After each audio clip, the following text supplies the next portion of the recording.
We will call this work session for the City of Fayetteville, Tennessee to order. This is April the 26th, 2023. Good morning, everyone. Please be careful with this rain and the storms today. We'll enter into this meeting with a review of the work session minutes for March the 9th. Has everyone had a chance to review those minutes? Are there any changes or corrections? Hearing none, those minutes will stand. Review of the March 18th special call work session. This was for the minutes for the strategic planning. Do I have here any changes or corrections on those minutes? Those minutes will also stand. Item C is the review of the March 18th special call minute of work session minutes, and this was on Kevin Owens' evaluation. Are there any corrections or additions? Okay, these minutes will stand. We're going to move into section 2 of our work session, and we're going to go with the outside agencies reports first this morning, and we're going to call on Amy Bird from Main Street. She'll go first. She's got a little girl in a school program, and she's got to get to a school quickly, so we'll hear from Amy. This morning, each outside agency will have 5 minutes to present your agency and address the board. The board will not engage in anything. It's more for you to present to us at this time. Okay. All right. Yes. Thank you for inviting me and allowing me to go first. I have 3 Easter egg hunts at 3 different schools today. So I hope that you all reviewed the letter that I submitted with our budget for the year.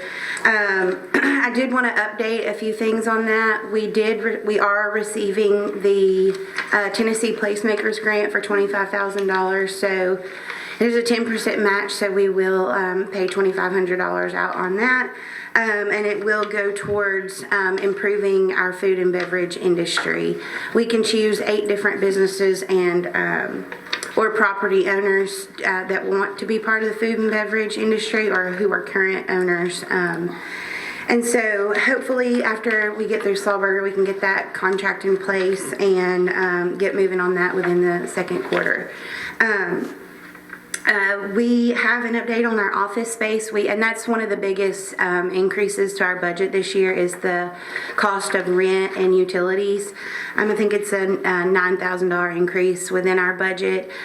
We are totally out of space in our current office, and we have stuff in storage at the city building. And every time we want to host an educational mixer or anything, we have to move it to a different venue, which requires us to drag all of our stuff somewhere. And then our last mixer was so large, we actually had to get a bigger venue than the municipal room or the multipurpose room upstairs. So we absolutely need to get more space so Jacob doesn't have to sit in the bathroom when we have our board member meetings, because there's not enough room for all of us to fit around the table.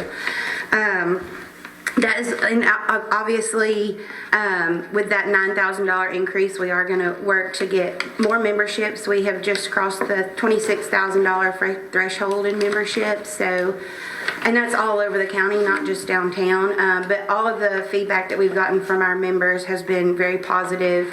Some of the merchants downtown for First Saturday did 4 times more in revenue on Saturday than they do on a normal Saturday. So I think that our membership program will continue to grow over the next year. We need to invest in technology in our new space. Right now we're using a borrowed TV from Donna, and when we get larger screens, we can project the presentations onto those screens. And we've had great feedback from all of our educational opportunities that we've been offering. As far as promotion goes, some of that money will go into updating some tourism things across the state. Recently it's been brought to my attention that some of those pamphlets, hospitality pamphlets, have Long John Silver's and Little Caesars listed for Fayetteville, and I don't think anybody is going to come here A tourist is not going to come here to eat there. So I want to take some of that money and update some of those pamphlets that are in visitor centers across the state. Our presence in the community has definitely grown in the past year. So that, people feel the need that they can reach out to us for every single project. So I'd love to take on everything, but we just don't have the budget to do that. So again, I'm not asking for $5,000 to spend on promotional items for Slaw Burger Festival. These funds will absolutely be reinvested into our program to get more people downtown and bring in more revenue to the city. So I think that's it for me. I could, there's always so much. We have so much going on, and I'm a little all over the place because we have Slaw Burger Festival coming up this Saturday. But again, we're expecting probably at least 10,000 people this time. I think last year it's estimated, we had like 6,000 or 7,000, but this year we've tried to draw people into our contest from surrounding communities to make it more regional so that more people will share things on social media and will reach a broader audience. All of our food vendors sold out by 2 o'clock last year, so we're telling everybody to prepare for 10,000 people this year. So I would appreciate your consideration for the additional funds, and I promise I will be a good steward of the money, and hopefully we can make our office more of a hub on the square with the larger space and more of a visitor center / experience center if we could get a volunteer to staff it. And we just have to have the bigger space, and like I said, that's mostly where the money would go into. So thank y'all so much, and Thank you so much, Amy. we don't have no questions. Thank you, Amy. Okay, next up is going to be Fayetteville City Schools. If you would like to present.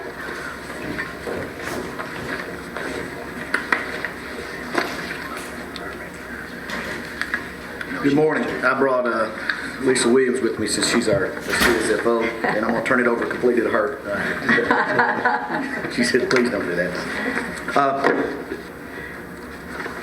First time we've done this, so I already know exactly where to start. What we've done is we filled out the form. I guess y'all have the request in front of you there. It's what they've done historically for the past 13 years. You see our budget there, and the request is, I think, 3% is what has always been done historically. If the city gives raises or does that, that's what they've always done. They followed suit with that. You also, I think, have our budget, so you have that there. You see it as a balanced budget. Of course, I think that goes before y'all the next meeting. We need this money. Obviously, we do our own bond issue. We do those type things. So without this, it would make it very difficult for us to continue offering the career tech classes we have and the other activities that we do have that make us a rich and engaging school. So I think that's very important for us. Y'all have any questions for me? It's pretty self-explanatory. We're not asking for anything new, anything above. It's basically what has been done historically for the past 13 years. Well, we appreciate you coming today, and we will certainly take this in to review. The entire board will during the budget process, and we'll let you know. All right, thank y'all. Thank you. Thank you.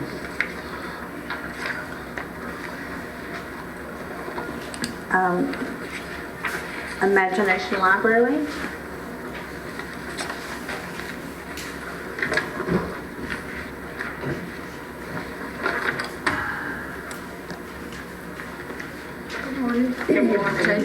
Changing hats for a few minutes here. But we have always, the Imagination Library Board has always appreciated the support that the city has given us. And the local organization is a nonprofit 501(c) and operated by a board. We have brought in new members this year on our board, and we're very excited about that because it's always nice to bring in new ideas, new blood. And so we're all excited on the things that we can be doing. But the Governor's Early Literacy Foundation's mission is to strengthen early literacy in the state of Tennessee, and that is under the umbrella that we operate. And through the Tennessee legislature, and then the Early Literacy Foundation, the Dolly Parton Foundation, and our locals is how we raise the money to buy books for children from birth to age 5. And during that time frame, when they are enrolled in the program, they receive each month a book in their mailbox, and all these kids always look forward to going to the mailbox and finding their book. And at the end of their time frame that they've been in that process, they have a home library of 60 books as they begin to start kindergarten. And we just feel like that is a very good thing that we do. And when they are enrolled in this program, they are more than likely, they have a higher academic scores on their grades than those that are not enrolled in that program. And the program is available for, as I said, for children that are from birth to age, and we try to enroll as many children as we can in this program. And currently we have about 1,375 students enrolled. And from beginning, when children start school and up until 3rd grade, they are learning to read. And then when they hit 4th grade, they take that learning process and apply it into the other subjects that they are in school. And so that helps them. I know you've probably heard a lot of talk lately about children that are not reading at school age level, and that's one of the reasons that we strongly support our program. And so sometimes people ask, why is it important? Well, as you know, reading is a gateway to learning, and if children can't read, they really don't stand a good chance of having a successful life. And they are 4 times, if they're not enrolled in this program and they're not reading proficiently, they are 4 times more than likely to drop out of school. And then this is doubles when for the minority groups and the lesser people in the community. And sadly, illiteracy and crime are connected. And those that are not reading and tend to drop out of school, then they have over 70% of those end up in our correctional institutions. And I think that's just absolutely sad. And 85% of juveniles who interface in our juvenile justice system have dropped out of school because they did not learn how to read. So again, I want to thank you again for promoting us and assisting us in our fundraising each year. And we do have some wonderful individuals in this county that have supported us for a long time. We have a fundraising program in February around Dr. Seuss's birthday, and with that, our name of our program is Invest in Our Children. And we have businesses that support us in different ways as well. So again, we so much appreciate the support that y'all have always given us, and we just ask again for our donation in the name of our children. Thank you. Thank you, Ms. Wanda. And I hope you do well with your foot. I'm sorry. Okay, next up is the Child Development Center.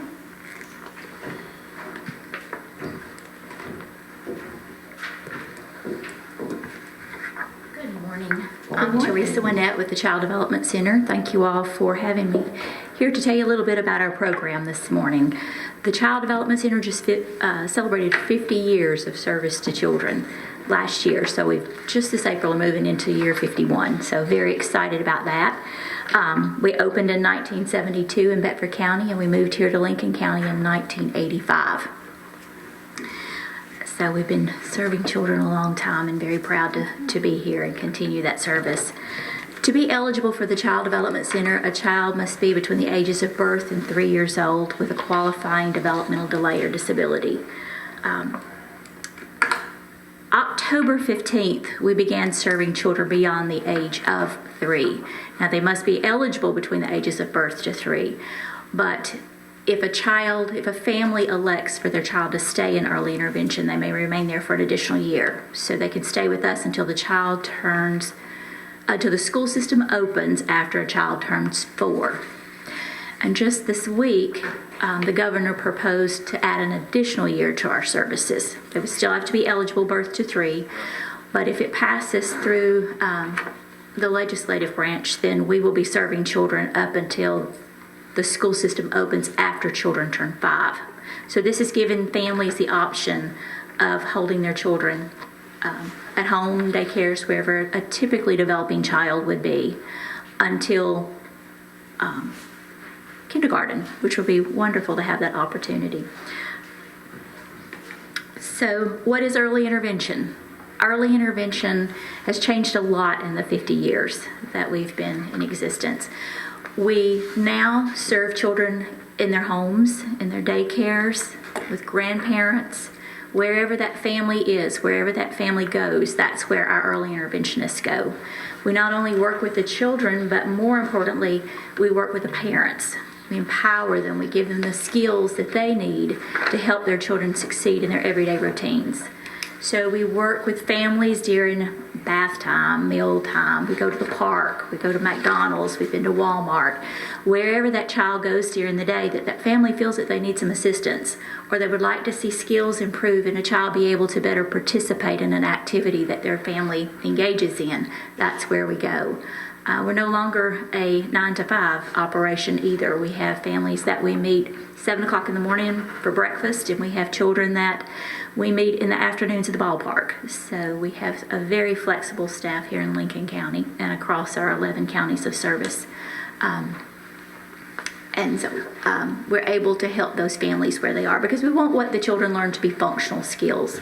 We're not like a physical therapist or a speech therapist, sit here, do this, say that, which is important, but we help take those skills that they're learning maybe in an OT or PT setting and implement it in daily activities and routines so that the child can better function and better participate in their family and their activities, better participate with peers. So that's where we are today. It's a big change from sitting in a classroom, but we see wonderful progress, empowering those parents even to be advocates for their children as they move forward into the school system and into their lives. As I mentioned, the children must have a developmental delay or diagnosed disability, so we do serve a wide range of children, those with a minor speech delay on up to the children with more severe conditions, CP, Down syndrome, autism, and we're going to talk a little bit more about that. The services are without cost to the families, and we do operate year-round. Last year, we served 46 children in Lincoln County, and about 22% of those were within the city limits. We also, the Child Development Center, added the Children's Center for Autism about 6 years ago. We have a site in Bedford County and a site in Marshall County. And we have just hired our 3rd board-certified behavior analyst who specializes in working with children with autism. And our goal for the upcoming fiscal year is to bring that program to Lincoln County because we know that those services are so limited across southern Middle Tennessee. So that is our goal in the upcoming year. It is a clinical therapy program. Children come 3 days a week for 9 hours total. It is, lost my train of thought. It is an inexpensive program to operate. We do bill insurance, but as you know, families have co-pays, deductibles, and things. What we do is we make sure that all families afford this program. So it is not an income base. So any child that qualifies will be enrolled in this program. And we've implemented that standard across the other 2 programs, and we're making it work. It's tight sometimes, but Child Development Center, as I said, has been here to serve these children for 51 years, and we are not going to turn anyone away. We do not have a waiting list for the early intervention program. We have always found a way to serve, even when we're low-staffed in your area, we bring someone in from another county. Unfortunately, our autism programs do have waiting lists, but no one is turned away because they cannot afford the program. So we're very excited to start moving forward with that big goal next year. It's been a dream of mine for years, and so it was very exciting when we got a grant to make this happen in our other 2 counties, and I'm very excited to be able to bring that to Lincoln County.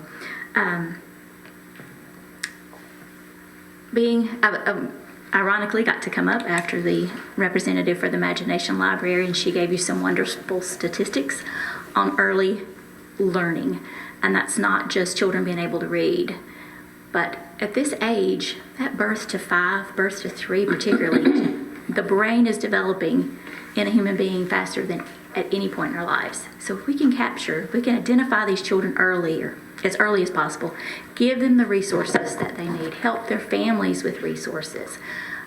We can change lives, and I think she gave you some wonderful statistics on that.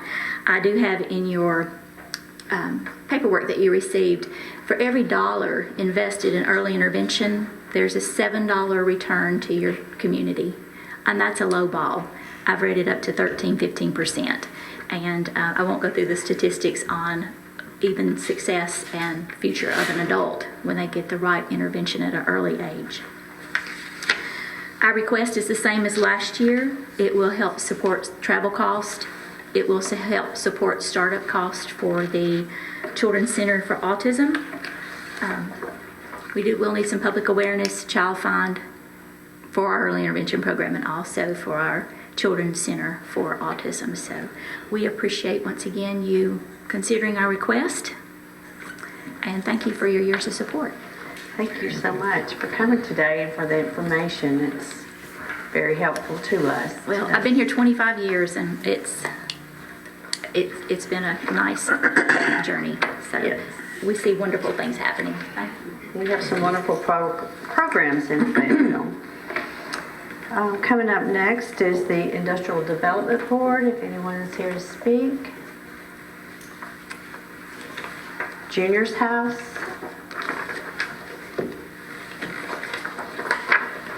The Airport Authority, I believe I see Mr. Sheridan here.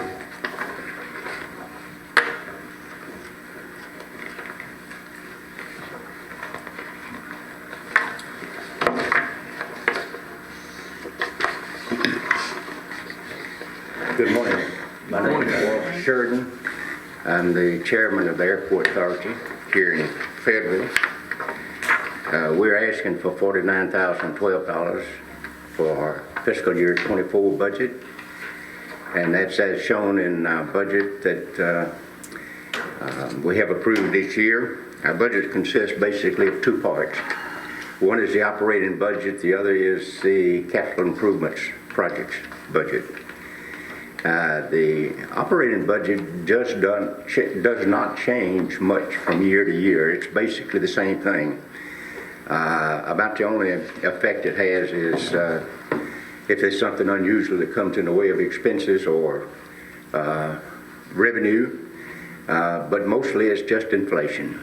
You look back in the last several years, it's running in the range of around $20,000. We do have one change this year on our operating budget that reduces it from 8% from last year.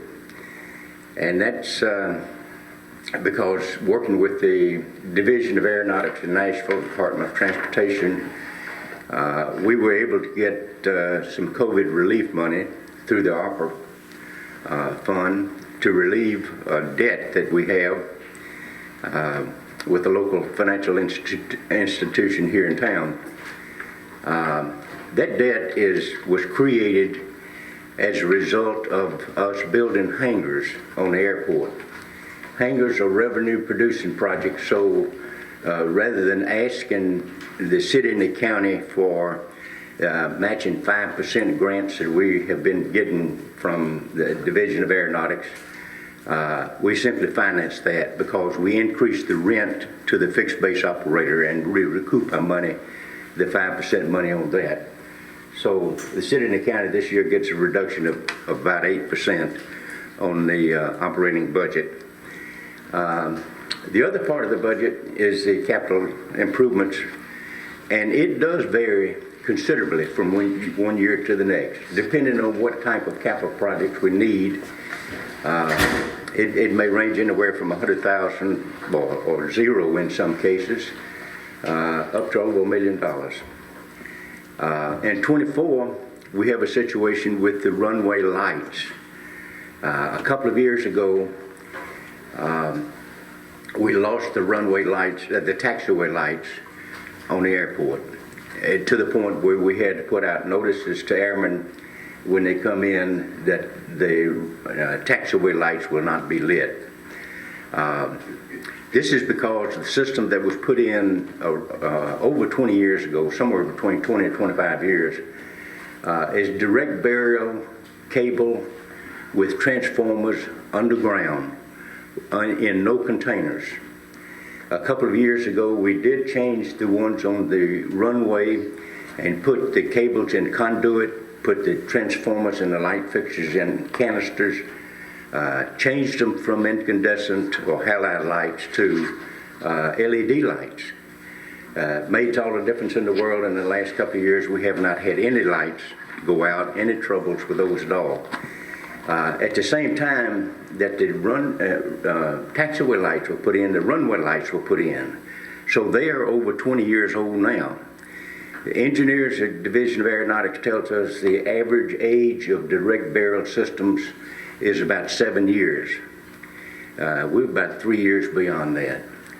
If those lights go out, then the airport will have to close completely until at nighttime or during inclement weather. There's just no choice we have on that. Taxiway is okay. The airplanes have lights on them and they can taxi down the taxiways, but they cannot come in for land in inclement weather or nighttime operation without the lights. So we do have a project coming up in FY24, and that's part of our 5-year plan that we have with Division of Aeronautics. And the cost of that project is $1,120,000. That's the engineer estimate that we have at this time.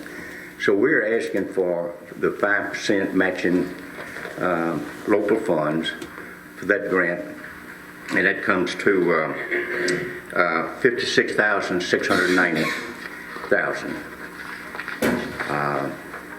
And I might add one more point. In the last couple of years, 3 years maybe even, we have not asked for local funds for matching grants simply because Division of Aeronautics has gotten enough COVID money that they have covered the 5% grants. So all of the capital improvement grants that we've gotten in the last 2 or 3 years have been 100% grants.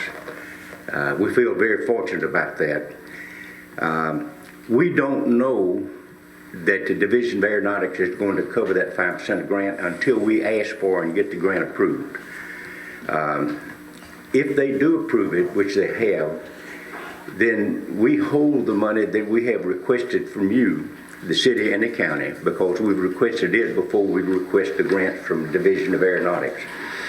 And then the following year, any of that money that we don't use, we apply to the next year and give you credit for any balance that we have, and we've done that. We do have right now holding $16,750 in local funds that you have given us last year that we have not used. We planned to use it, but Aeronautics covered the 5%, so we did not. And so we are applying that. Overall, the 5% of the almost $1.5 million to replace the lights on the runway comes to about $73,000. And this $16,750 that we're holding now, we apply against that, and it will reduce it down to $56,690. And that's the two major changes that we have. Other than that, we're doing good. Do you have any questions? We're not having questions at this time, Mr. Sheridan, but we will take this into consideration and let the airport know how it turns out, and good luck to you. Fine, thank you very much. We Uh-huh. appreciate it. Uh-huh. Thank you, sir. Next up is the Chamber of Commerce of Carolyn Denton. Good morning, everybody. Thank you for this opportunity to be here on behalf of the Chamber. We are requesting the same amount for Chamber appropriations as in past years. We are, however, asking for an additional $4,000 in tourism. This is the first increase that we've requested, and it will be strictly for tourism.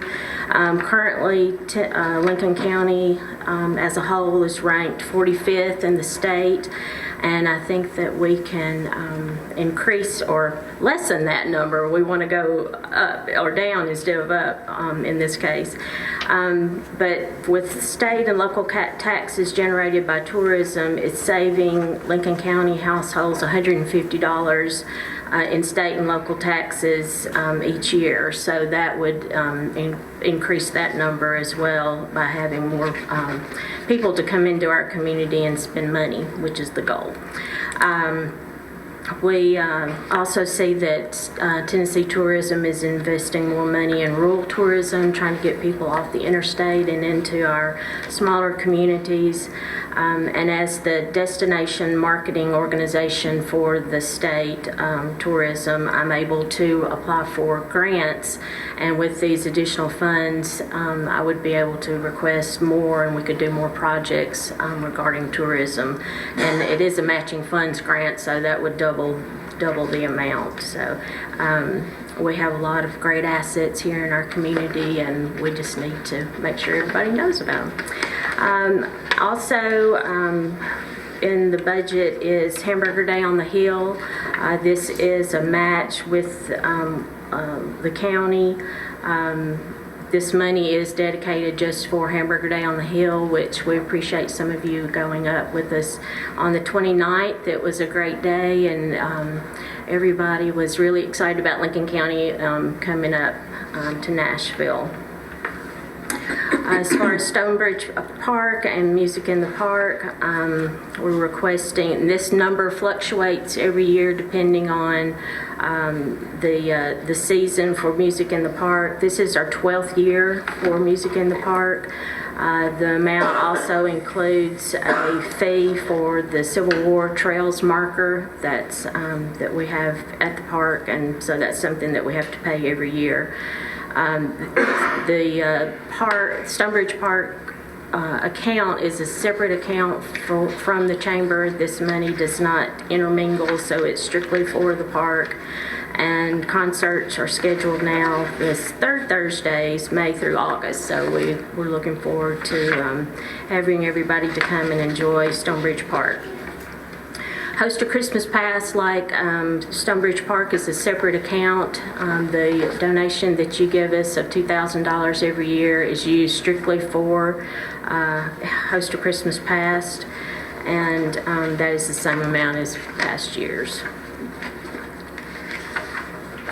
And we appreciate the working relationship that we have with you guys. So, Thank you for the information. That will help us along. Okay. Thank you. Thank you, Ms. Carroll. Next up is the Fayetteville Lincoln County Senior Center. Morning, everyone. Morning.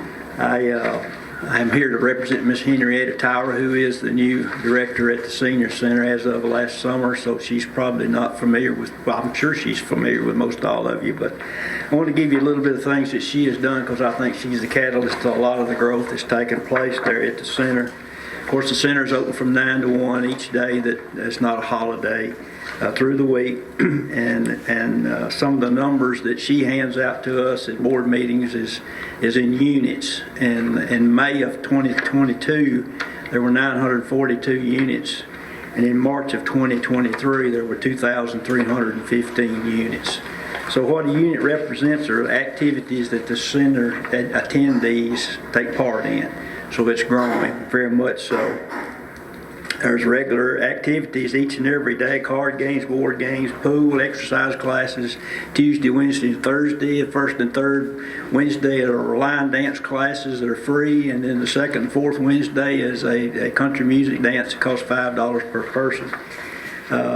Once a month there is a birthday open dish luncheon for all the members and 2 Bible studies, open Bible studies through the week. And I'd like to read you just a little bit of the activities or classes that have taken place since January of this year, and that if they're not already done, they're scheduled. Valentine card making, creating Easter cards, baskets, and bows, creating greeting cards, decorate your spring garden hat, jazz up your summer shoes, create a terracotta pot, design flower bouquets, and using book pages. UT Extension Office evidence-based programs such as A Matter of Balance, Eat Smart, Be Well, Health Education, UT Immunization Concerns, Chamber presented Don't Get Scammed. There was a health fair, legal lunch and learn educational seminar on aging in the community presented by Higgins Funeral Home. And then our spring fundraiser, we're planning to take the funds from that to install a handicap guardrail across the drive-through, if you're familiar with the center, and also a ramp at the end of the driveway where you people walk up to come into the center itself. Last year, the fall fundraiser, the funds from it were used to buy automatic door openers, and those are installed, so if you hadn't been in a while, when you walk up, just stand there, the door open. We've installed paperless dryers in the restrooms. We've replaced the old mercury vapor bulbs under the drive-through with LED bulbs in the fixtures. And we have purchased the LED bulbs to replace in the pole lights in the parking lot. The center shares with our partners with the South Central Human Resource Agency to provide lunch each day. The center is open, and last year we served 6,623 congregate meals. There's approximately 30 individuals that receive Meal on Wheels, and those are delivered by 28 volunteer deliverers. And bingo every Friday. So if you hadn't been to the center, why come on Friday? Normal attendance is like 35 to 40 membership during the week, and on Fridays it blows up to 55. Or more average. And so those, and one of the things, the prizes for that bingo, for the bingo are items that seniors can use at home, dishwasher liquid, toilet paper, etc.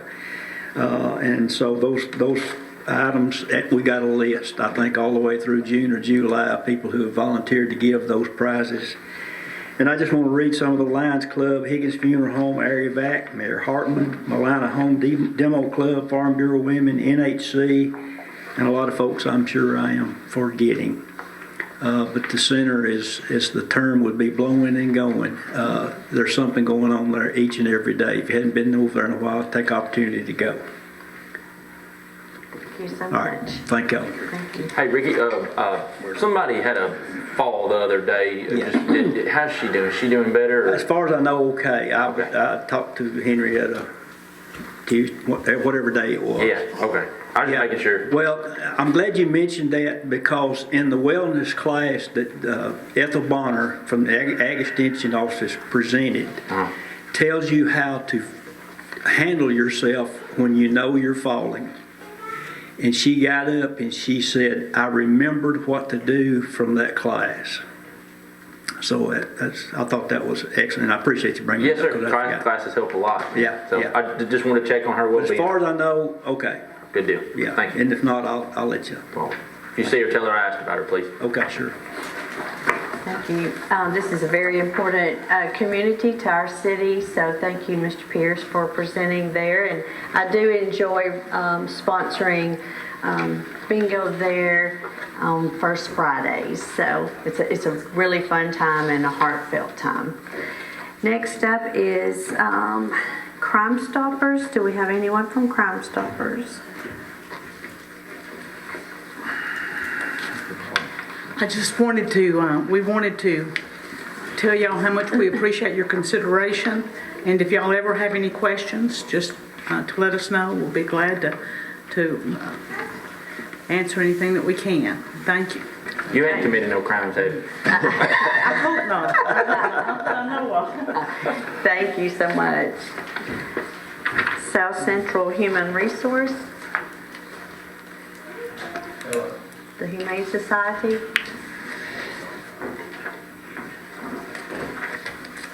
Good morning. Good morning.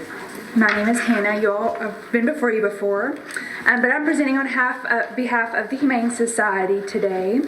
And we are a nonprofit, but we do provide some critical services to the city and county. We have asked over $129,000 per entity this year, and we're very well aware that that is extensive to ask. But outside of the additions that we've added this year are the employee benefits, and those total a little over $23,000. Outside of those new additions, all of these expenses are our actual expenses from last year, divided into three: Humane Society, County, and City. So I want to take some time to hit the bigger ticket items that I figured would be questioned first, if you were able to ask questions. And the first, again, are the employee benefits. This does include raises for our employees and part-time. We have currently 4-time full employees. We've designated 2 of those for city animal control, 2 of those for county animal control, and we have 3 part-time employees. Because this is a 7-day-a-week job, it's not your normal, even though we're only open to the public 5 days a week, there are animals there 7 days a week, 24/7. So we have to have people there every day to care for animals. So that is where the part-time people come in. They give the full-time people a bit of a break. All of these employees currently make $10 to $12 an hour without benefits. And they have very, very difficult jobs. We have those 2 employees designated per city and county because it's our policy that we don't let anyone go on animal control call by themselves just because the nature of the job. We've actually had 3 bites in the last 2 weeks, and that's just, again, the nature of the job. All of our employees have to be vaccinated preventative for rabies, and that costs about $950 an employee. So that's a huge expense, but it has to happen. The first big ticket line item is the vet spay and neuter, and that's a little over $33,000. And per the state of Tennessee, it's actually law that no dog or cat can be released from the shelter without being spayed or neutered and having proof of current vaccinations of rabies. So those expenses, again, those are required per the state of Tennessee. And last year we were able to spay and neuter 419 animals for an average cost about $80. So it ranges depending on size, species, and gender of the animal, anywhere from $70 to $100. And I specifically say, our cost is $80 because it would easily be doubled if we weren't a nonprofit. We get a discount because we are a nonprofit organization. Secondly, I wanted to address the medical supplies, which is about a little over $18,000 on your line item. And we vaccinate animals almost immediately upon intake. We have a vaccine protocol that is tailored to our population's needs, and it's just a part of any shelter and rescue component. It's an integral part of it. It reduces the infection rate in our community among animals as well. That costs anywhere from $15 to $35 per animal that comes in the shelter. Regarding the veterinary expense line, which is over $25,000, we do absolutely everything we can in-house to reduce costs of veterinary expenses. And unfortunately, we do have to take injured animals to the vet sometime when it's injuries beyond our skill set. We are the Humane Society, and we do go this extra mile to provide care to animals. And if it's believed, with our vet's advice and what we know, if this animal has a significant quality of life post-injury and recovery, we will do what we can to save that animal within reasonable cost. And we have a pretty good idea of what reasonable cost is now, and what we can and cannot do. The next item I want to mention is the maintenance, supplies, building, and equipment expenses, and that's at $22,900. So this includes a wide range of items. That's cages, kennel panels, dog houses, beds, heating and cooling equipment for outside animals, microscopes so that we can do more things in-house rather than having to pay a vet to look at a fecal slide. And that also includes lawn care, our commercial washer and dryer that run constantly, air conditioning, gas heaters repairs. Those expenses go up from there. And this budget, again, we created it using the surrounding cities and counties. We used specifically Shelbyville, Marshall, and Bedford County Animal Control so that we could line item all of these out for you so that you can get a good picture of the operational expenses of the shelter and just put in our expenses for each inn. So this is what it requires to run the shelter at the utmost quality that we can in our community. Alderman Martinez mentioned in the meeting Tuesday night regarding the animal control vehicle. It's a big misconception that our Sprinter van that we have through the Humane Society, that was actually purchased with cash a few years ago based upon a life insurance policy we received at the Humane Society. That is currently our only functional vehicle that we can use on a daily basis for animal control calls. We do have an older Ford F-150 that does not have seat belts, it does not have heating or cooling, and currently the check engine light is on. I believe we've talked to the city about bringing it in again to be checked out, but also it's an old dog catcher vehicle where you actually have to pick up an animal and put it in a box that's level to your face. And I cannot imagine how fun that would be with a vicious dog. So it's not really usable for animal control anymore. And that is something that will have to be addressed moving forward. I've touched on all the major expenses on this sheet. And if there's something that we can improve or we can do to become adequate in your eyes, we are happy to do it. We are open ears. Before you vote on this upcoming budget year, before you decide that you could do this cheaper or more efficient or with less employees than we currently do it with, we would love for you to come tour the shelter. To my knowledge, I think Alderman Painter is the only one that has come in the past several years, and he's one of the newest elected officials. But 25 minutes of your day, 30 minutes max, I will even meet you there and give you the tour myself.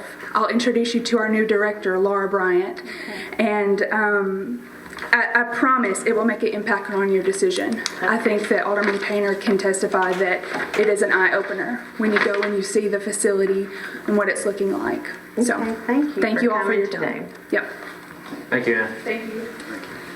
Next up is the Carriage House Players. Good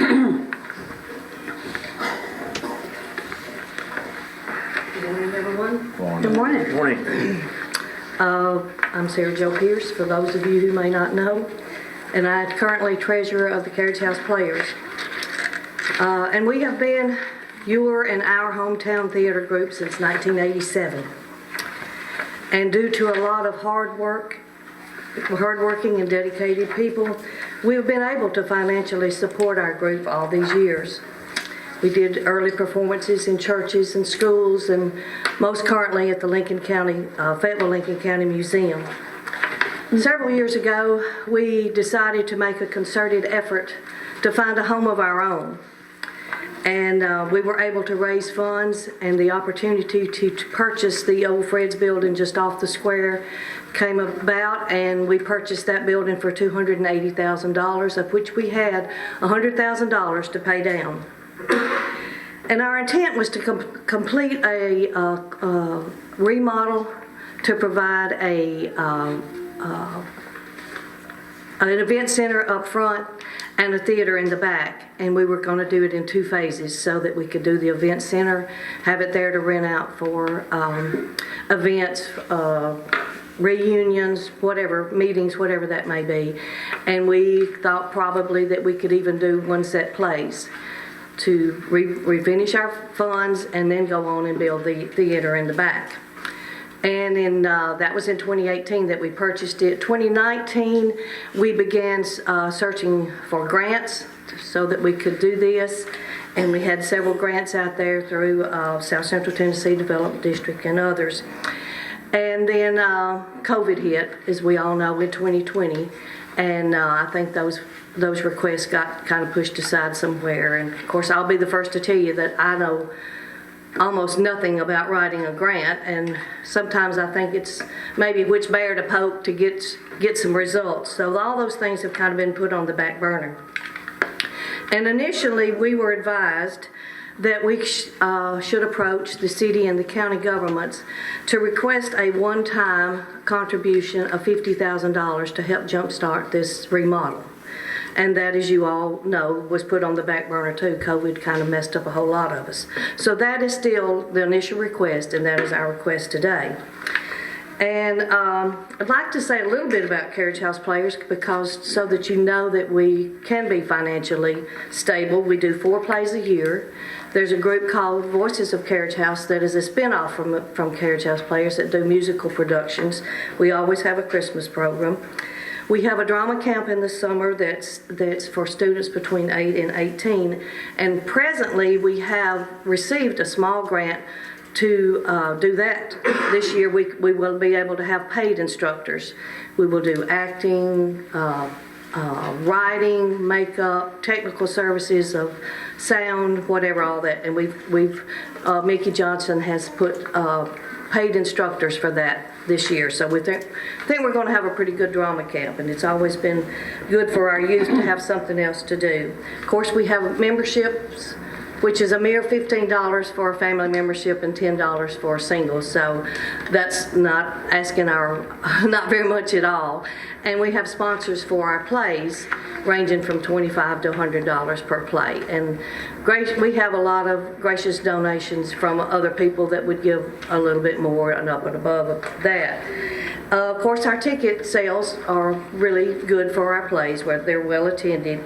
And we've done 2 online auctions with Van Massey, where friends and neighbors and ourselves bring in auction items, anything other than shoes and clothing, to auction off, and we get a certain percentage of that benefit from the online auction, and that's worked well.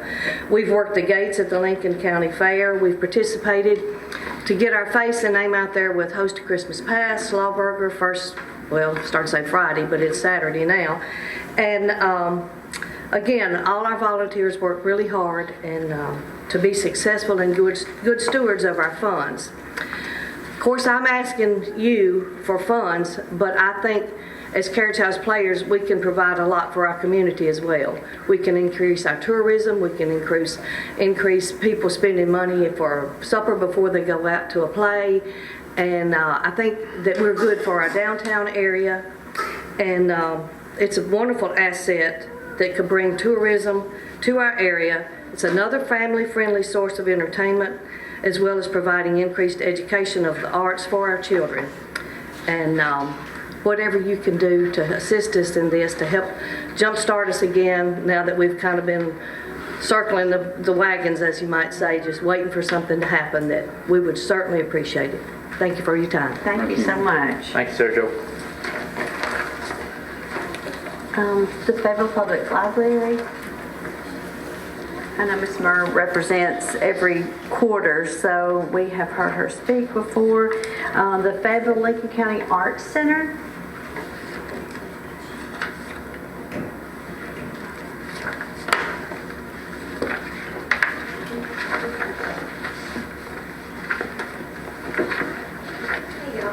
Good morning. Forgive me, I'm in mom mode this morning, as you can see. So I usually would call my mother-in-law to help me out, but she's here too. So just bear with me, please. And thank you so much for having us here to present, and another opportunity to request some budget funds to help us out too. So hopefully you all have had a chance to review our application. It's a little bit different than our requests in the past. We've never actually received any compensation or help, but we're going to keep asking, because I know things are changing for all of us, and the demand on dollars just doesn't get any smaller, does it? Excuse me. If you look at our budget, we do have a lot of different things going on there, and I just wanted to clarify how our funds how we get them and how we use them. So to do our operations of arts programming and keeping the classroom open, we rely on grants and donations and local support that way. But you also might know that we have a lot of infrastructural issues that we are really desiring to address and take care of because we do own our building. It was a gift in 1975.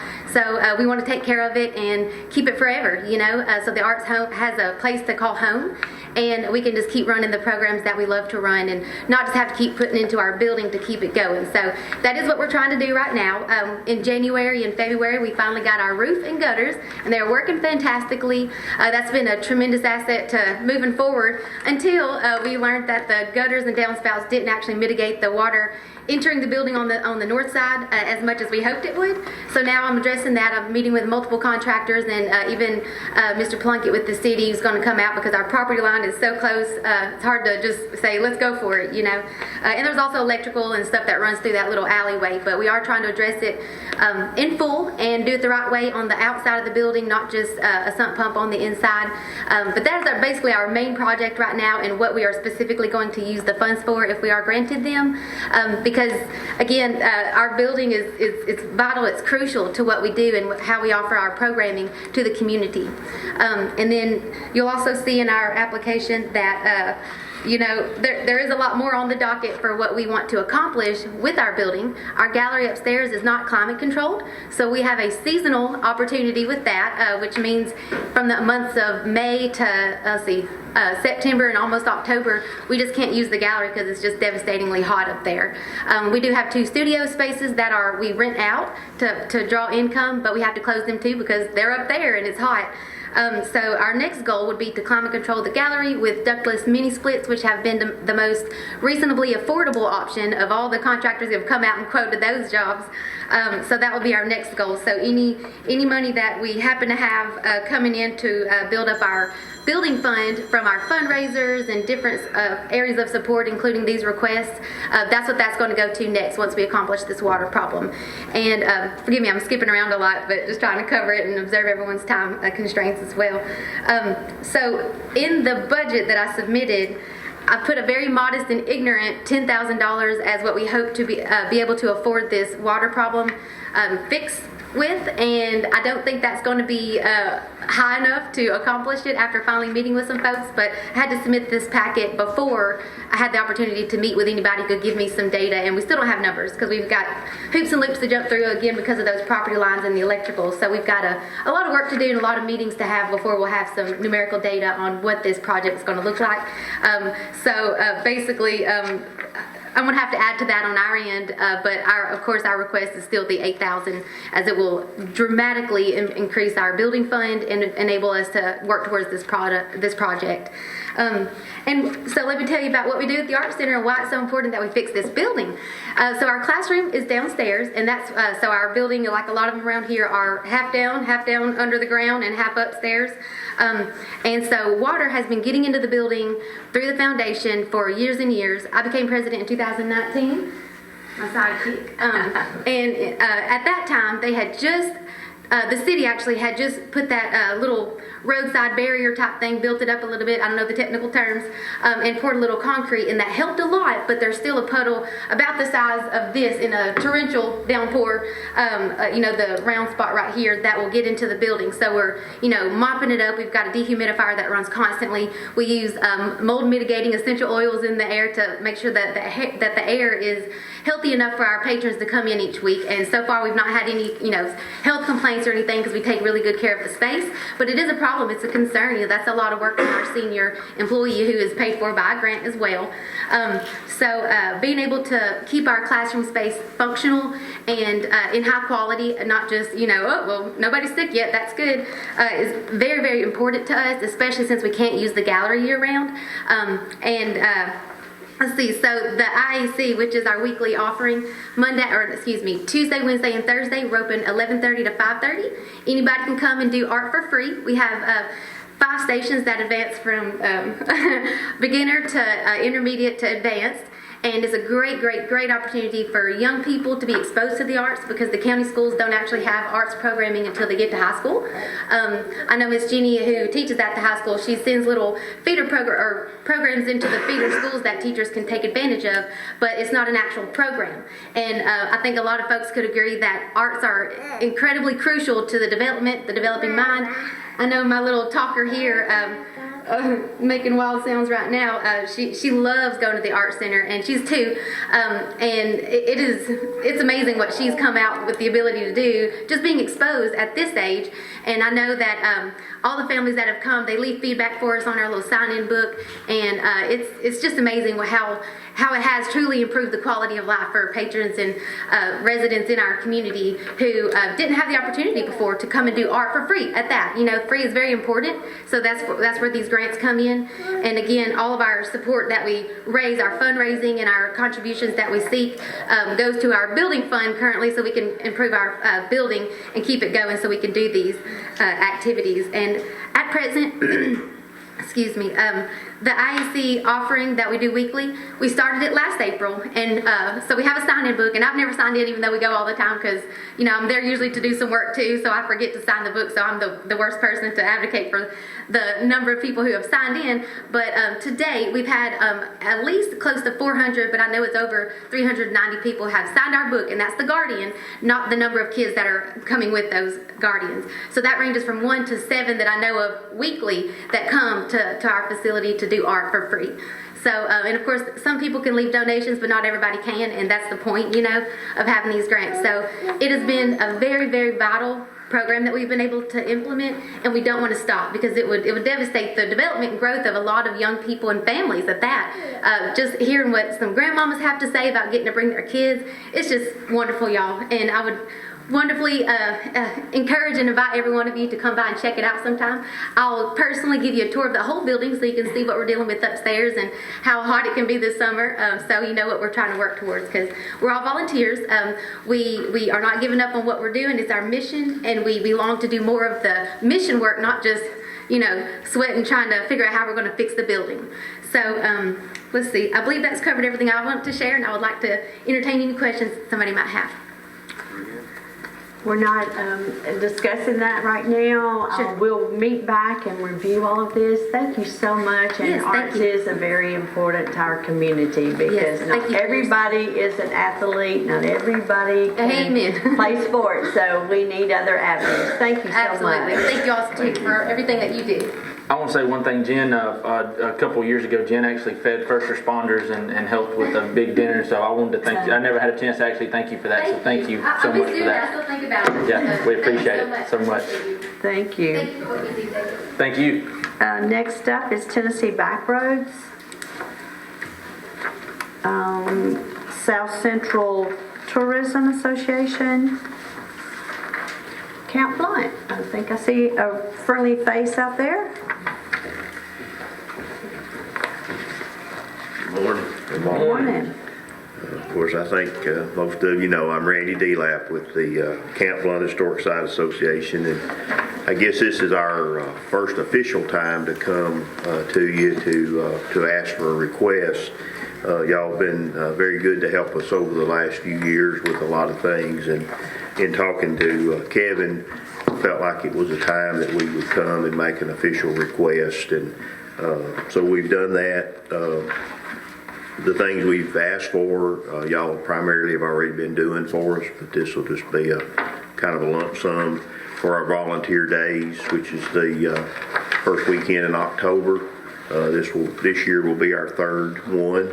Brings a lot of people into the community. But $5,000 of our request is for that, for various things that I listed on there. And then the remaining part of our request, the $2,399.20, we have applied with the Tennessee Wars Commission this year for a grant to prepare the Camp Blunt Foundation document, which is something that the Wars Commission is asking us, or basically requiring us to do. We're doing that, I think, and it's going to be a big benefit to a lot of the other historic sites in the state, because I think they're going to use what we do as a template for them to do it.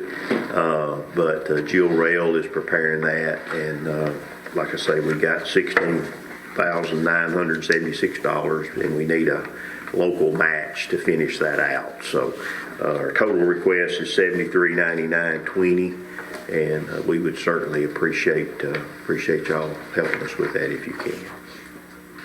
Anybody got any Randy. questions? Thank you. Thank you very much. Okay, this concludes our outside agencies request. We will move on to item B. Madam Mayor, real quick, before we move on, I apologize. I've had a lot of numerous emails and private messages and things from an individual here today. Unfortunately, I wasn't on the board when these things were talked about and done. I'd like to recognize Ernie Rolls Jr. to come to. Point of order.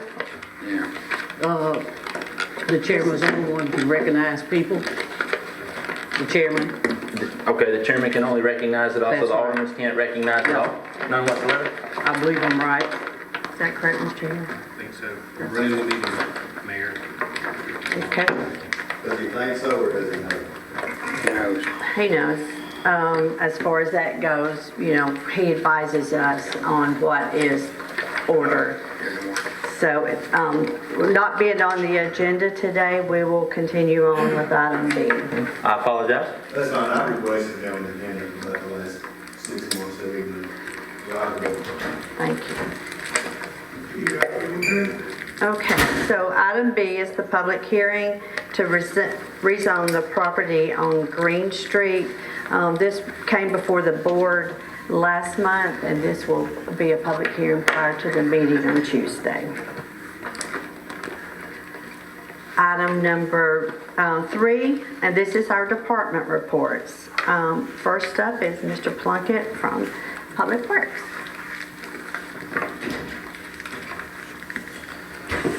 Thank you, Mayor. Just a little information. The Old Mulberry Road and Terry Addition Bridge has been started. William D. Jones has been started. And if weather will cooperate, they'll be done well ahead of schedule. And that's all I have at this time, unless there's any questions. Okay. Any questions? Thank you. In your package, you have probable cause for cost on the sidewalks. If you've had time to review those. Any additional comments on that, Mr. Owens? No additional. We do have Mr. Matthews here if there's any questions concerning the sidewalks or the sidewalks proposal.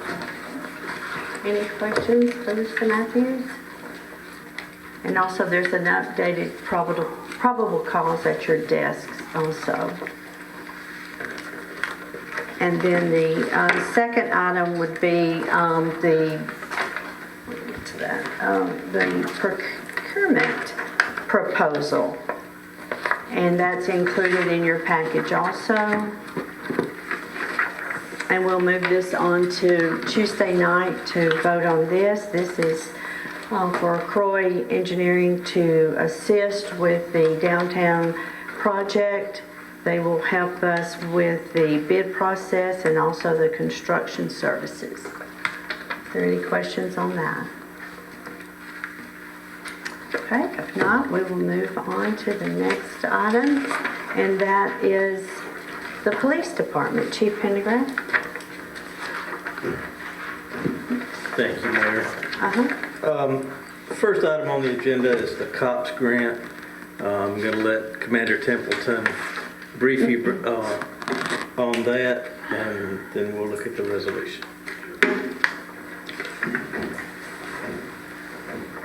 Good morning. Good morning.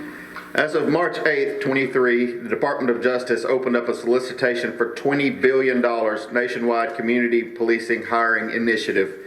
The grant is open to state, local, and tribal territorial law enforcement agencies with the goal of hiring new officers, reinstating laid-off officers, and retain those that have been lost due to financial hardship.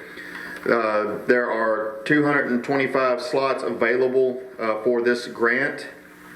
The aim of the program is to increase public trust, reduce violent crimes, gun crimes, combat hate and domestic terrorism, and aid police-based response in persons of crisis. What is covered with this grant? The grant will cover up to 75% of the approved position's entry-level salary. The maximum federal shared per officer will be $125,000 for 3 years. This is not $125,000 per year, but over a 3-year period.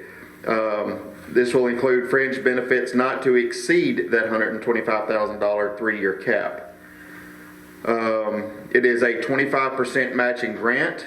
However, if the entry-level officer's salary and fringe benefits exceed the allotted amount, the recipient, which would be the city, must cover the difference.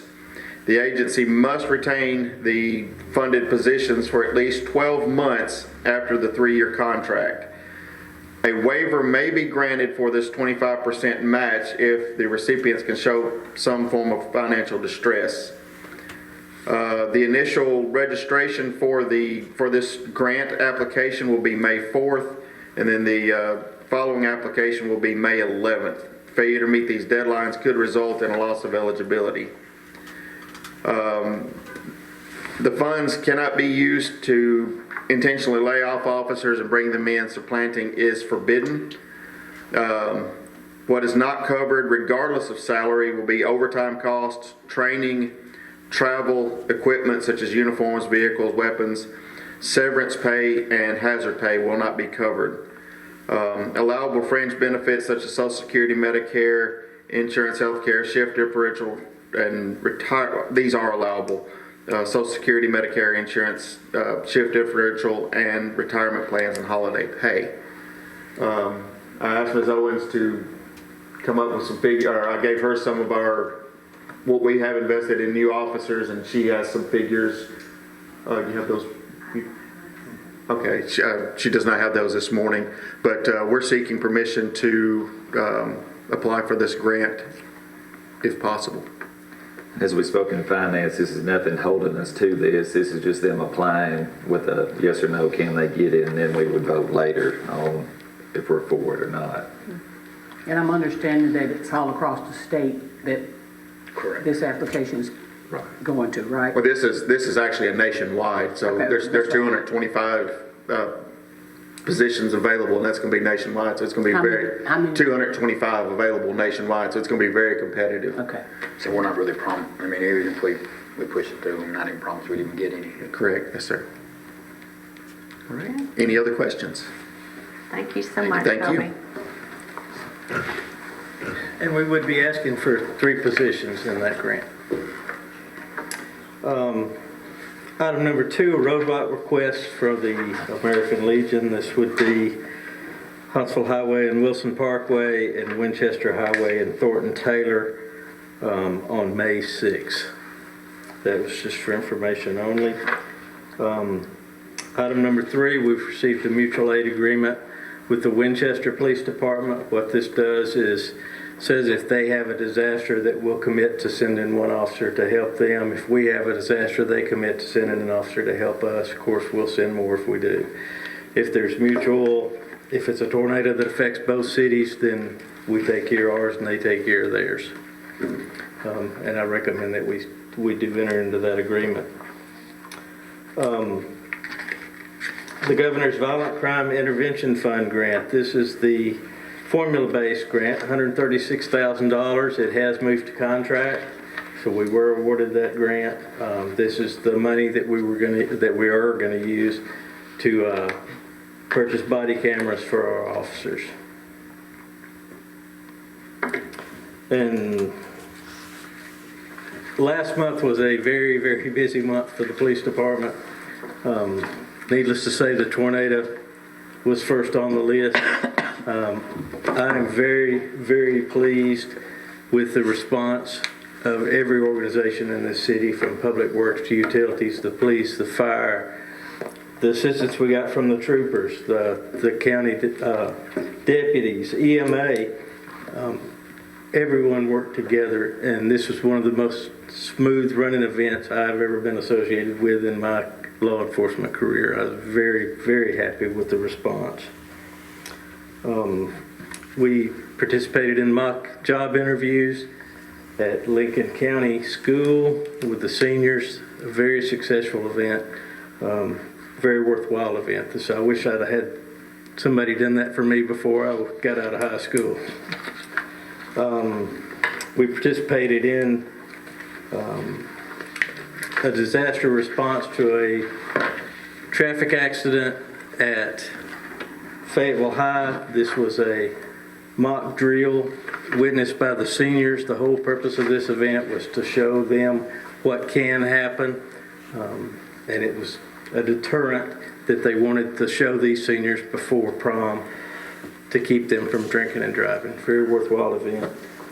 5 of our officers, Commander Templeton and myself among them, attended Officer Crumry's funeral in Huntsville this week. Very somber event, but Fayetteville was very well represented. We have 1 open position at the police department. We conducted interviews the last 2 days. We have selected a top candidate. We're going to make an offer to try to get that filled as soon as we can.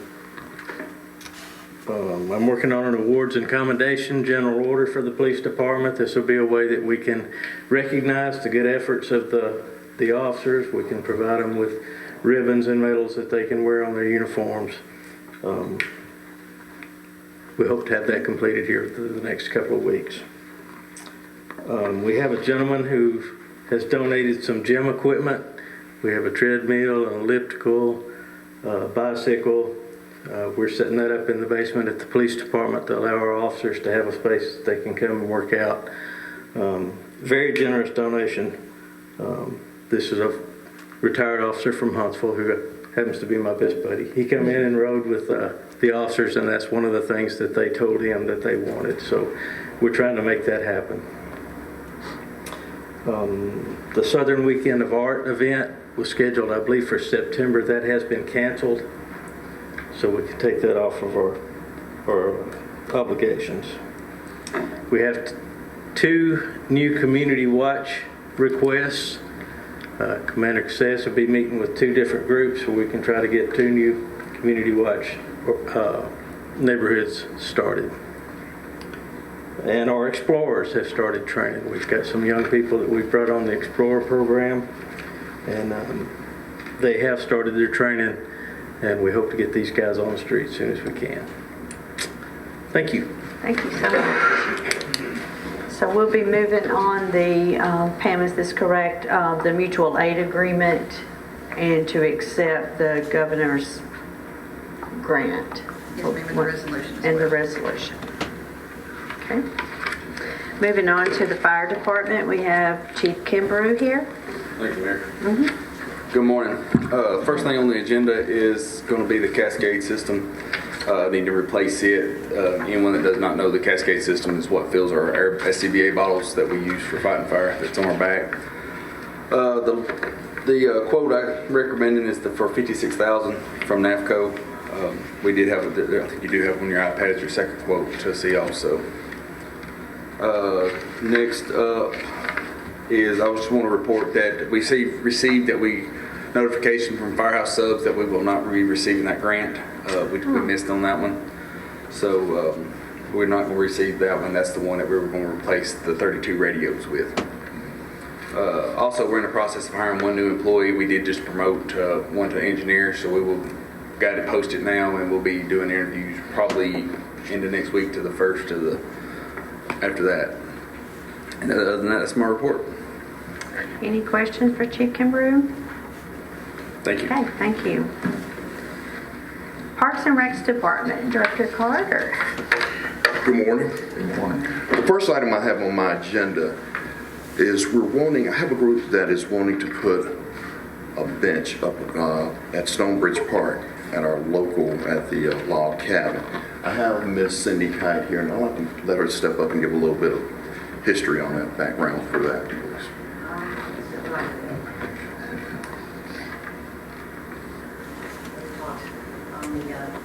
We have actually met, but Sandy Trenner, who passed away in October, she was one of our members with the Garden Club, Stonebridge Garden Club, and her memorials went to us we have about a little under $1,200 to invest in something that we think she would enjoy or her family would enjoy. So we've talked to Mr. Ward Phillips, who did the other bench on the Stone Bridge at the park there at the log cabin.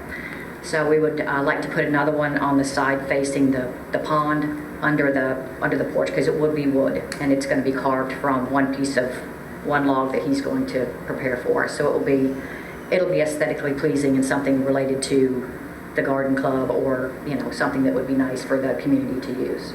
So that's basically what we're asking for. It could be maybe 2 to 3 weeks before he can get that done, and he said he would deliver it to the facility. We thought we'd maybe do a little dedication to her. So we'll let you know when that comes about. Okay. Thank you. All right, thank you.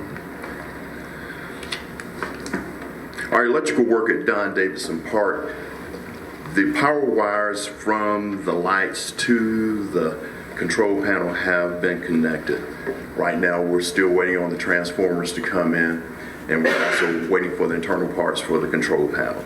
Hopefully, they will be in May, and we can get this job completed. Drainage work at Don Davidson Park, we're coordinating with Mr. Plunkett and the Public Works Department on getting the drainage work fixed for that. Hopefully we'll have that done within the next month.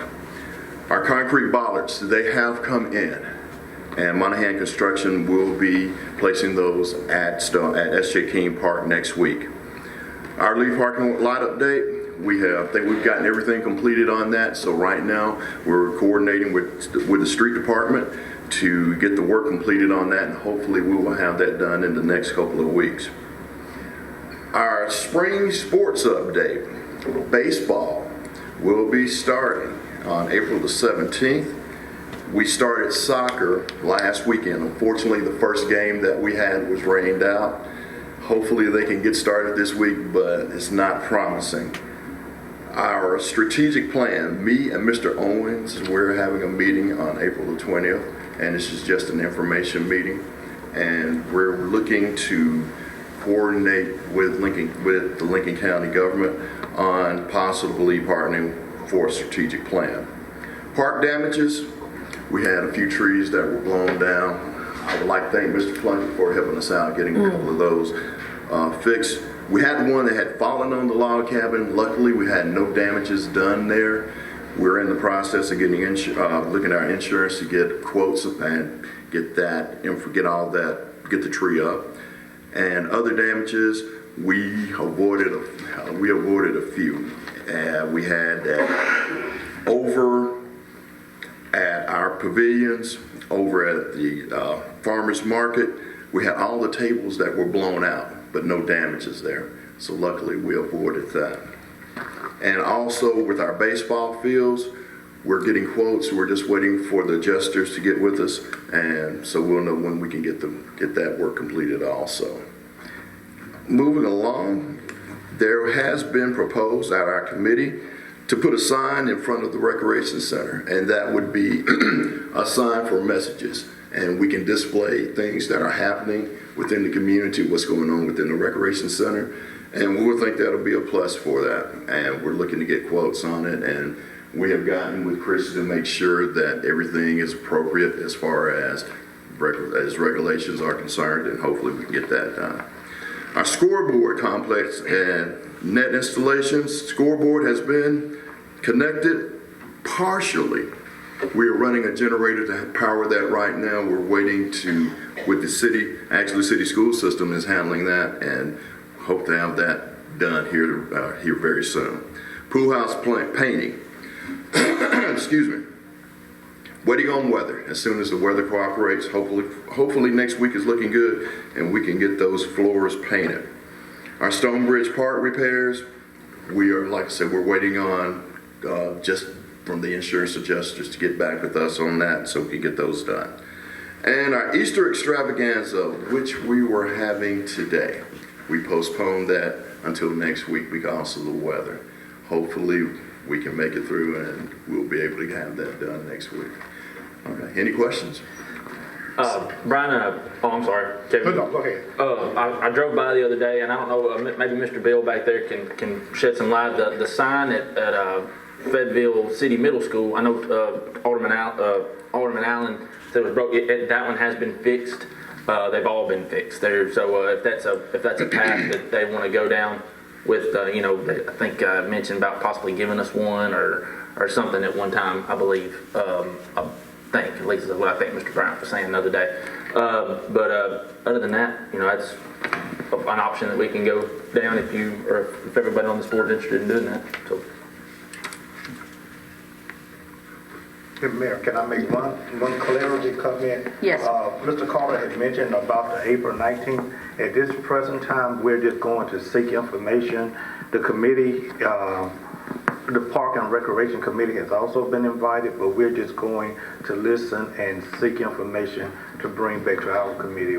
We have no decisions at this time to partner with the strategic planning. Okay. And Brian, one quick question. I know you were talking about damages. I had someone ask me about ball field fence, a center field fence. Did something happen to one of the fields in center field? Or? Oh, yes, probably about 3 weeks ago. Okay. Someone passed out, and they went down the embankment, came back up through the field, and knocked down the fence. I'd heard that rumor. I didn't know if it was true. Yes, and also knocked down half the lights in town. Oh, boy, okay. Yeah, so. Gotcha. But we have gotten that. We've gone through the adjuster with that, and we gave them the quotes, so we're just waiting for an answer from them so we can get that completed. And we want to get it completed just as soon as possible because we're playing ball on those fields. Right, okay. They went all the way to the pitching field. Wow. The mound. I just happened to be sitting at the red light when the car came through. Wow. So, yes. Yeah, it was quite an event. So, okay, thank you. All right, thank you. Thank you, Brian. Next up is Planning and Codes, Ms. Gentry. Thank you, Mayor.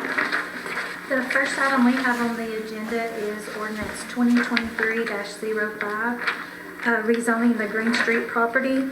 This request is to rezone a vacant lot on Green Street from C3 to R1 for the purpose of building a single-family home. Ms. Linda Gentle had purchased this piece of property from Mr. Dan Holt. Resident letters were mailed. It's on our website. It's posted here at the municipal building, and it was advertised in the Elk Valley Times. We have not had any opposition to this request. So we would like to move that ordinance on, and that's also what the public hearing is about too, is for that same rezoning. Item number 2, the Henderson property agreement. Mr. Hill, do you care to speak on that? The planning department had asked me for assistance in a matter where they were working with a property owner to try to demolish a dilapidated home. So the property owner was being very cooperative, but she was unable to fund the demolition of the home. So she was agreeable to having the city place a lien on the property after the city had the home demolished. It's her plan to try to sell the lot once the home's cleared off of it, and then hopefully the lien would be satisfied from her to the property. I did assist her with kind of clearing up the title to the property to kind of make this work, and I would say that Jack Williams and Jill Smith have assisted the homeowner with removing some personal items from the home. It's kind of a dangerous structure at that point, so point their work out on that. So since the lady was being so agreeable, I thought it might be best just to have a signed agreement setting forth our agreement. So I asked to take this forward to Tuesday night to give the mayor authority to sign this agreement. Okay, does anyone have any questions on that agreement? Okay, thank you, Christy. Yes, ma'am. I'll give a full report on Tuesday, but I did want to mention some education tools that we are doing with the spring rains that are coming in. Property maintenance is back in full swing. Ms. Jill Smith has written an article that will be in the Elk Valley Times in the next few weeks highlighting property maintenance. There's code inserts in there. It's It's got about the inoperable vehicles, the grass, the trash, what the street department will pick up, won't pick up. So it's going to be a helpful article. She met with Miss Laura Scripps yesterday, and they've also agreed to feature the pamphlet that Mr. Jack Williams had created on when you will need a building permit. The spring and summer months always has little odd-men jobs, remodels for property owners. So both of those items will be featured on our website. The pamphlet is already on our website. And then we've also received positive feedback because Jack and Jill have been out delivering those to the realtor offices, the lumberyard companies, and the Chamber and the Elk Valley Times also has the holders with the pamphlets. So we're getting positive feedback and are just going to continue our education efforts as we go through the spring and summer season. That's wonderful. I know people always have questions, what about the yards? How do you determine when they need to be cut and things like that? And being on the website and the paper, I think that would be really great for the community to know. So we put it out there. So any other questions for Ms. Gentry? Thank you, Christy. Next up, we have Mr. Sibley from the IT department.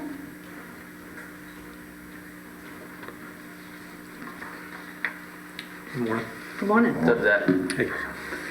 I don't have any action items to bring forward, but I do have a couple topics that I've been asked to expand further on from last month's report that I gave. Okay. The first one, so I mentioned that I'm anticipating replacing about 30 to 33 computers next year due to the Windows 11 update. So the question was brought up, what's the value of all these computers that I'm decommissioning? Is it something that would be people would be interested to say we need to sell on gov deals or something like that? Mm-hmm. So I started looking at the configurations of the machines I'm planning to replace. So all of our machines are Intel-based processors. Intel has about 4 different classes of workstation CPUs. You have your i7 at the top, you have i5, i3, and then Celeron, which is a low-tier budget CPU. About 6 of our machines are i7 at the top, and then it's kind of split evenly after that, i5 and i3. So I went and looked on eBay, what are the i7 machines that we have, what are they currently going for? And if you took out the hard drive and maxed out the RAM and put it on eBay, they go for about 160 right now, 160 to 125-ish, and that's the top tier, i7. Once you get to the i5s and i3s, it was anywhere from 50 to 80 bucks per machine. So rough estimate, maybe about $3,000 total for all the computers that are going to be decommissioned. So that, just to give an idea of the value of machines that are moving around. The second topic was we started talking about the employee cell phone situation, such as stipend versus city-provided phones. And it's like, so I was asked to give like a cost-benefit analysis of the 2 different options. So just to give you an idea, we have 13 city-provided phones currently issued out to employees and 24 employee stipends for cell phone use. If we converted all the way one way or the other, either stipend or city phone, if we converted all the stipends to city phones, if I average out the monthly bills, because different bills have different prices, some have different features, some have text, some don't have text, some have data, some don't have data. And actually we pay by the minute for all of them, 5 cents. So all of that, stipend to city phones, $1,254 a month. If we converted all the phones to stipends, the equivalent would be $1,785 per month.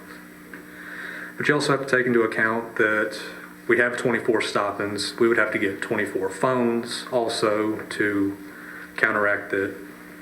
Those we'd have to get those to convert to city phones.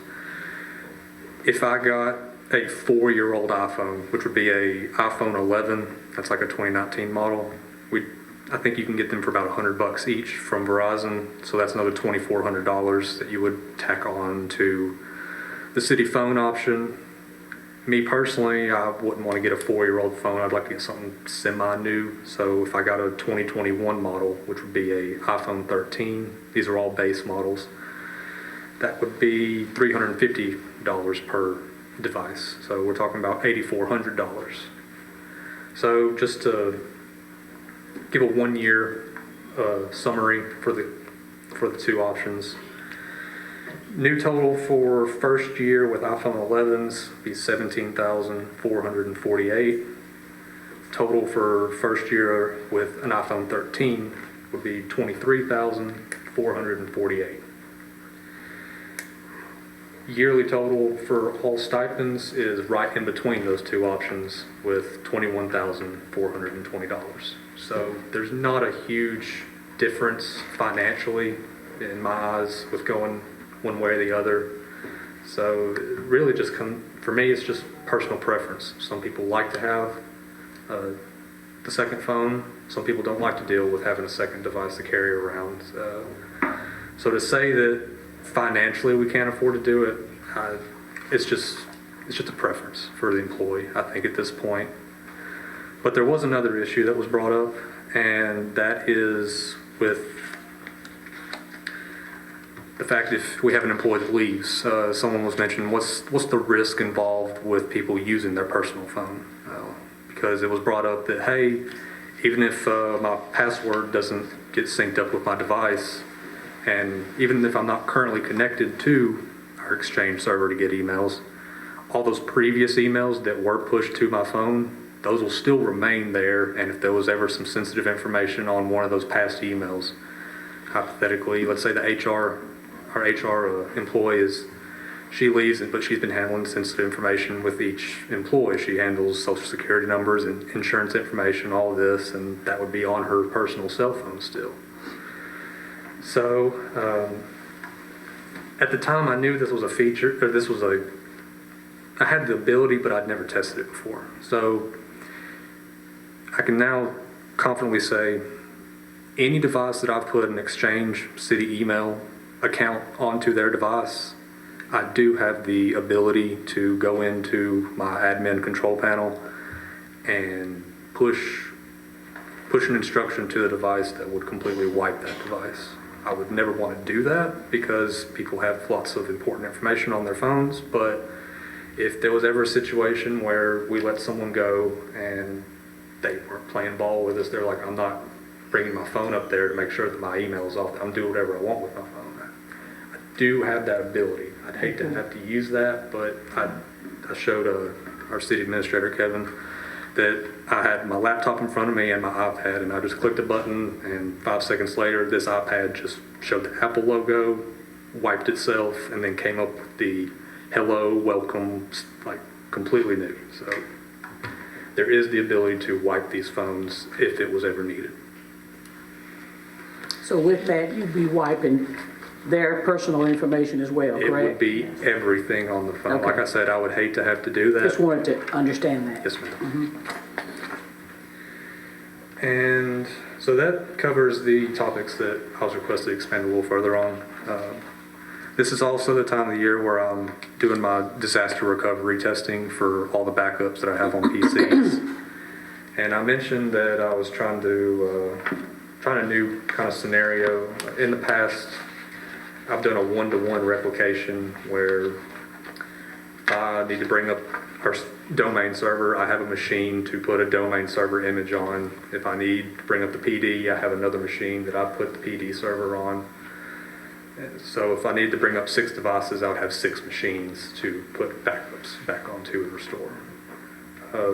What I've been doing now is messing around with virtualization. I have a server, and I threw all those backups to one machine, and I spun them all up virtually to see how that would interact on just carrying one appliance around to kind of bring us up as fast as possible.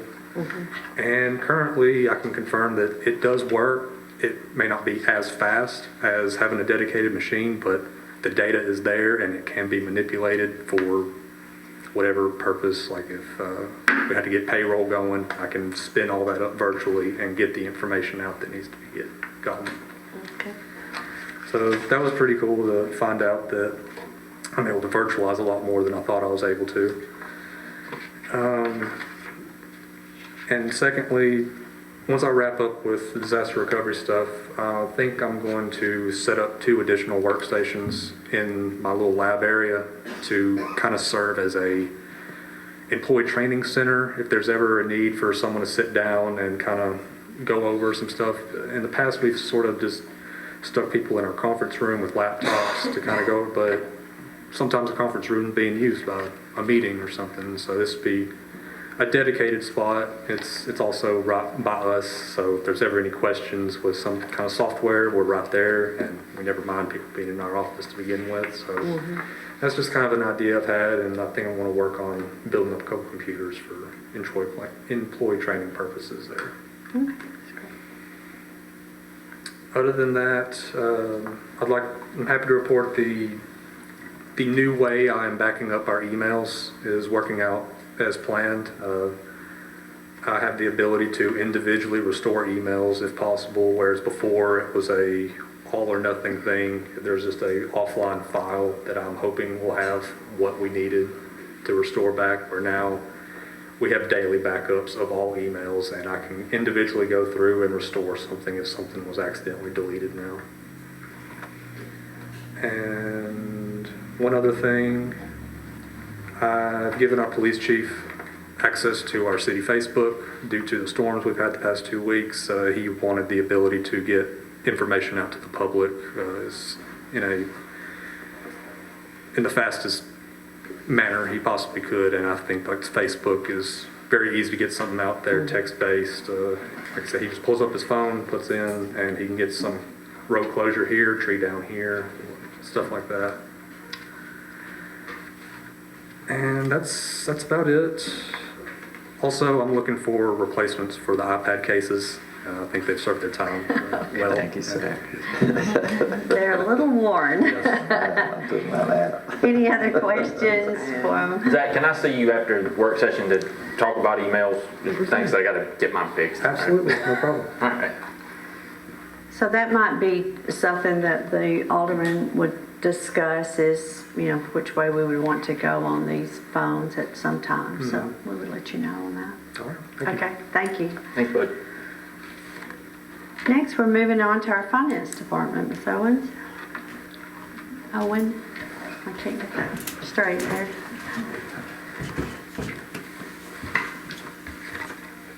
Okay. Item number 1 is just the pass-through for the city school systems for the gym safe room. Item number 2 is the finance department. Our local option sales tax. For last year, for the month of March, we had $254,743. For this year, for this month, we had $268,629. Year to date, we're at an increase of $201,494, and we're at 75% of our $3.2 million budget for local option sales tax. For occupancy tax, for this month last year, we are at $7,947, and for the current month, we're at $13,842. Year to date, year over year, we're at $31,966, and we're at 87.11% of our $160,000 budget. For property tax, current month last year, we received in $220,372, and for the current month, we've received in $101,002, and year to date, we're at a decrease of $179,000 where we were this time last year. We're currently at 89.77% of our 3.204 annual budget. There will be some property tax that come in the last quarter of the year. However, we've seen our spike. February, March are our high months, so we do have some catching up to do on the 179. So I have looked at the budget for the property tax. What I've looked at with budgeting for last year, it looks like our budget may have been a little high for this year, so I will continue to watch that for the last of the year. One thing I'd like to do is apologize to the police department for not having their numbers this morning. I've been crunching a lot of numbers. For the estimate, I would think for their COPS grant, I would estimate around 150. It would be really close to what we would have for the fire department's grant. 150 to 160 maybe. I'll get the numbers by the end of today, but that would be really close to where they're at. But you got to take into consideration it's a 75-25 versus a 100 for the fire. But it's going to be pretty close to that. Thank you. One question, Jamie, is on the property tax where we see this decrease, maybe we just had a lot of late payers last year, or are we just low there?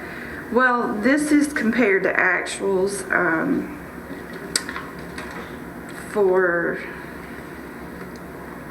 if you look at the year over year, well, this is, I'm just not really sure on if what we've had as far as last year's coming in. We could have had, I know that we've had a change on property taxes last year coming in May. But for projections, I know that our budget looks a little high for this year. To me, that's why we're coming in at the 89%. But year over year, we've been really close, except for the month of December, but we caught back up in January. So, I mean, we could still have some people coming in the month of April, but it does look like we're going to be a little short for the last quarter. But I'll continue to watch it as in the last quarter comes in. Okay, thank you. Yes, ma'am. Any other questions on finance? Okay, then we'll move on to administration. Mr. Owen. Good morning, and thank you, Mayor. Good morning, Board and the public. The first item I have for your consideration, and we did talk about it a little bit in the Finance Committee with Mrs. Owen and myself being really first-timers at this. We wanted to get some input from the Board on how you wanted to see the budget presented, and we did have some discussion at the meeting on Tuesday, as well as some discussions with you all, but we were looking for a format as well as a time to start the Thursday, April 13th meeting, as well as just to see any revenue options we needed to look. So we did get a little guidance, but wanted to bring it to the Board just to prepare for upcoming months, April and May, as far as presenting the budget. And we're receiving the comments you have at this point. Right now, we're looking at bringing you all a couple options as well as balancing the budget as is right now. But we're looking at a couple options, but we are still open to receive any input that you have.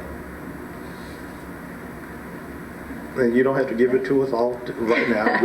We'll be available even throughout today and as we prepare for the 13th. So you're asking how to present your numbers and your projections for next year's budget to see if it balances?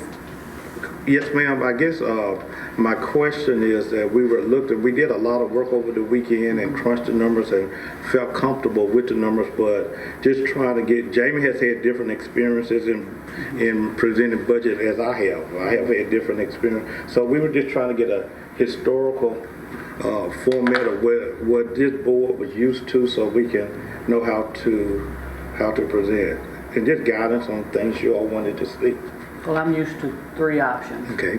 And Gotcha. that's with everything that's requested and raises, and then options without raises, and then options with merit raises.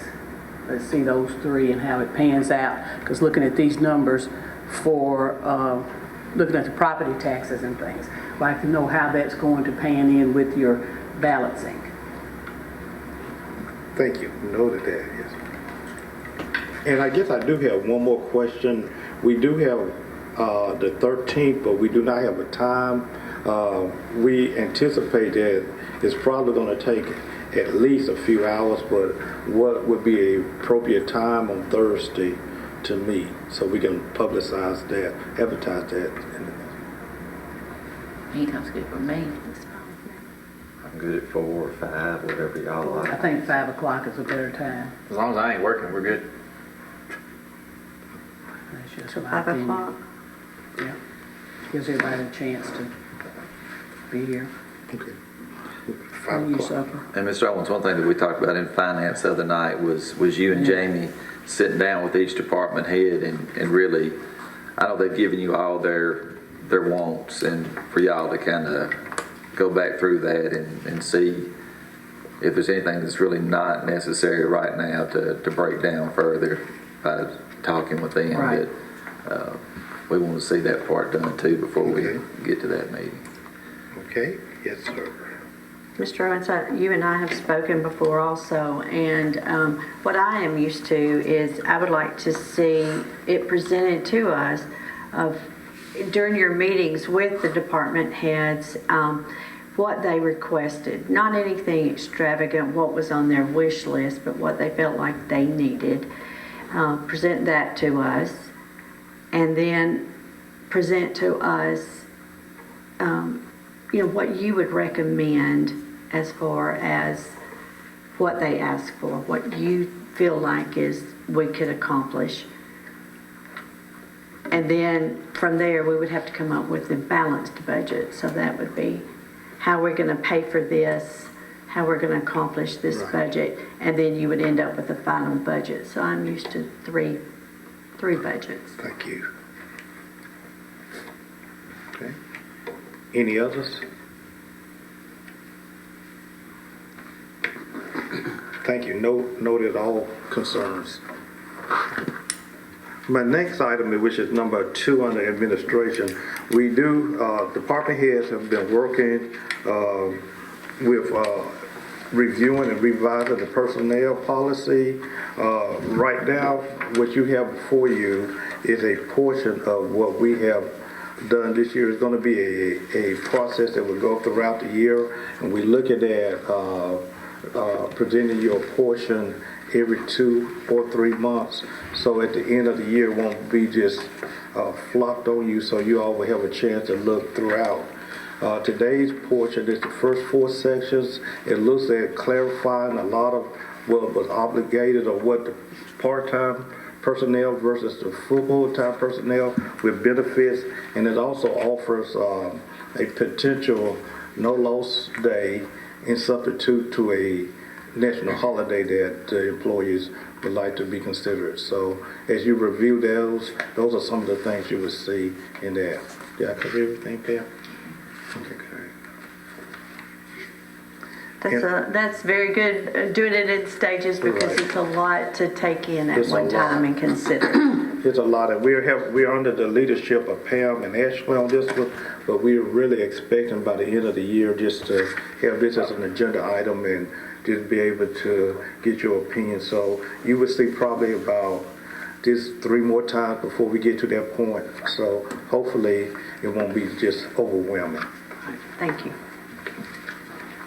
And my final comment, I know the mayor had mentioned the weather, and we do have a couple of days of weather coming, but I do want to acknowledge the city's team on the March 24th storm. They came together. I mean, everybody was up on par, so we did quite well. We will be revisiting our plans and policies later this month because we are in inclement weather stage of the year, but I do want to commend the crew that Friday night, Saturday morning, they were there. I mean, all parts were covered. So, I just want to acknowledge them for their jobs. It's a job well done, for sure. I started getting calls as soon as the storm hit. I was briefed on that, and I appreciate that from everybody. So it takes a village, takes all of us working together, and that's exactly what happened. Thank you, Mr. Owens. Thank you. Is that all you have? That is, hopefully we won't have to go through that in the next 2 days. I think we done had our share of these last 2 weeks. Exactly. Okay, and then just the last two items here, I'm just, as a reminder to the board that I will be bringing forth Mr. Jim Neal to be reappointed to the Board of Zoning Appeals. His term expired November the 1st, 2022. So this will take him to November the 1st, 2025, if approved by the board. And then the second item in your package, you have an overview of our strategic plan, and this will be brought forward to Tuesday night to vote on to adopt this strategic plan for 2023, 2024. Any questions? If not, this meeting is adjourned, and we'll see everyone on Tuesday. Thank you.